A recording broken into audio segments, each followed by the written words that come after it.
Woogie boogie niggas. It's me, your boy, Preacher, and these are the pews. I have returned, and I've returned at a glorious time, as you could tell by what the ponies drug in. There has been a Bloomberg report by one Jason Schreier. Let me read it out for you here. Breaking: PlayStation has canceled 2 more live service games from the subsidiaries Bend and Bluepoint, Bloomberg has learned. Fans have long wondered what Bluepoint has been working on for the last couple years. I can report that it was a live service God of War game. Now, there are so many directions to take the conversation about that, but before we get into it, I want to give you one more piece of corroborating data from Jeff Grubb. This was on his podcast. Let me play that for you now. This happened because of Concord. Let's just be clear. That's what I've been told. So that's not a meme. That's just real. Not a meme. You know, I memed with the online, but that is real. It is because of Concord. Man. And it is what everyone, you know, you look at it. What do you think it is? It's that. It is Sony is shell shocked from Concord, and now they're going around to every studio and they are reassessing every single project. And if it's a live service project, it has a lot of friction going against it, preventing it from getting a chance to actually come out. So I have made no secret my support of Concord on this channel particularly, and I will never switch that up. I genuinely believe Concord was a mechanically sound game, a mechanically fun game that was absolutely obliterated by a number of different factors.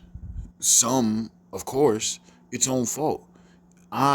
Even me, in it being the only one of the very few handful of Concord defenders in the world, would say that their character designs did not appeal to me. Not at all. I was never in it for the character designs, but even then, even as I was playing it, I did find it tough to enjoy the characters for who they are. And for instance, Marvel's Rivals, I've been super addicted to that game lately, and I love the characters. I love the skins. I'm part of the problem. I bought one of the skin, or I bought the battle pass. You know what I mean? Like, I was in it. I'm invested in that game, and I have no problem investing further in that game. The issue with Concord, when it would come to skins, I was kind of worried about how they would take these characters and make them cool. I was hoping that the skins would cover up the characters underneath and make them cool. And that's an issue. That's definitely an issue, and that's something that really tanked Concord. And as we see from Jeff Grubb here, Jeff Grubb's reporting, that has had an effect on Sony, right?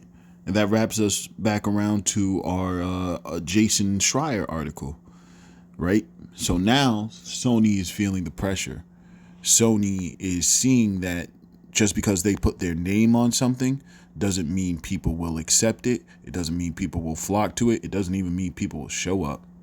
So I think this is being reported as I bite my tongue as I say this because it's being postulated, I should say, on Twitter by Xbox fanboys. That's the best way I can put it. That this is a negative thing, right? But it's really not. Like, let me make very clear. I will never, ever, ever, ever on this channel defend Sony. That's not what I'm here to do. That's not ever my modus operandi.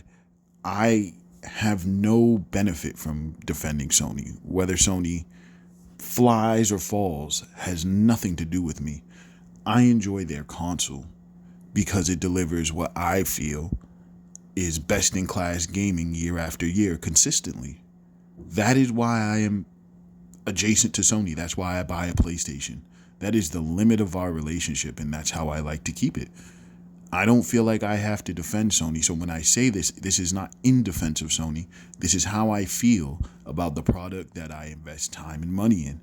I don't feel like them canceling 2 unannounced games is a bad thing, especially if one of them was a God of War live service game, right?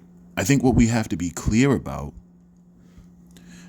is that Sony's live service experiment has been a failure, right? In the beginning of this generation, Jim Ryan announced, I remember seeing it. I remember seeing it on my old Twitter feed when it was even called that, right? They were announcing they wanted to get out 12 live service games by 2026. And I'm like, that's a ridiculous rate. That is a ridiculous rate. I could probably go back and find the tweet. And I said at the time, they're clearly throwing shit at the wall. Because that's what 12 games, when you ever announce 12 of anything, you are just throwing it at the wall to see what sticks. And I expected some of these to meet a negative reception. I mean, this is gaming, you know what I mean? All of these are gambles. Some of these is not going to hit. Now, I could have never expected Concord to be as negatively received as it was. And I, again, don't think that it's deservedly so. But a catastrophic failure like that, and let's be clear, in my mind, while I see the live service experiment as a failure, I ultimately believe they broke even, right? Because let's not pretend Helldivers 2 didn't take over the world. Let's not pretend Helldivers 2 wasn't the fastest selling PlayStation game of all time, of all of them. And it's a good ass game, right? So they had a massive success, a like top level success. They really did. You know what I mean? It's fallen off in time, but they're still, I'm sure, generating great revenue from Helldivers. It's a huge success. Nothing but a success, right? But then they also have Concord, which is the ultimate failure because they gave up on it. And it was clearly because they were shocked. They were horrified by what happened, as they should be, as they should have been. That was a crazy reception, and it showed that something they were doing was not right. So as somebody who is invested in the platform, I wouldn't want my platform holder to then just keep it rocking. You know what I mean? Just keep doing what we're doing. No, you need to go back, look at your portfolio, check your work, and make sure you're not putting Blue Point on a God of War live service game. Look, I gotta say, man, I'm the one who deemed Jim Ryan, perfect electric wind godfist Jim Ryan. Those were strong words at the time. And I do ultimately believe, I'm standing by that. I'm still standing by perfect electric wind godfist Jim Ryan, because he ultimately took down Xbox, really, in a large way. The way he held up that ABK suit changed the direction of Xbox forever, changed the direction of gaming forever. But it was the right move to get him out of there, because holy shit, 12 live service games was not the move. One of them being a God of War live service game just clearly shows he was not in the right. You have to be a gaming CEO, you do have to be in touch with gamers. And that's why Herman Hulst and Nishino, being the dual CEOs who are both lifelong gamers, lifelong Sony, Jim Ryan was in Sony for his lifelong as well, but, lifelong gamers, they understand gaming, you know what I mean? And hopefully, we can get some better investments, because that's not what Blue Point was supposed to be doing. And that's something I was really excited for, and I'm very personally disappointed to find out they were working on a God of War live service game. I cannot begin to explain my disappointment in that. But the right move was to cancel them off of that project and to get them working on something good, on something actually good that people would want. That's what you should do. So I personally have trouble seeing this as anything but the correct thing to be doing after that. But speaking of the correct thing to do, There's a little bit more to that Jeff Grubb clip. Let me play that for you now. That they won't be able to get a green light on a live service project, and they know that, so don't expect that from these, which I think most people will take as good news. But the bad news there maybe is that these studios were kind of like had a pathway to continue to like get a lot of funding from Sony because Sony was going so hard on live service games, and now they got to come up with a pitch that maybe is a more traditional game. And how, like, what is Sony's appetite for that, right? Like, we've heard the rumors from Andy over at VGC that they're working on smaller games, deep cuts, bringing back some old IP and things like that. But those would be smaller projects, things that come out more quickly. Are they going to want to make a quad A jumping flash, Mike? Probably not. So how do these studios sort of come up with the pitches that get Sony excited without sort of like being too big that like Sony doesn't want to actually give them money over? And this, my friends, is the most important takeaway. In this time of unprecedented layoffs and studio closures, it cannot be taken for granted that Sony will take care of Bluepoint and Bend Studios if they don't have an appropriate pitch. And we need to be loud that we are watching Sony and we are looking at how they move. These are the unacceptable practices that publishers get away with if we're quiet. This is what we should use our unified voice for.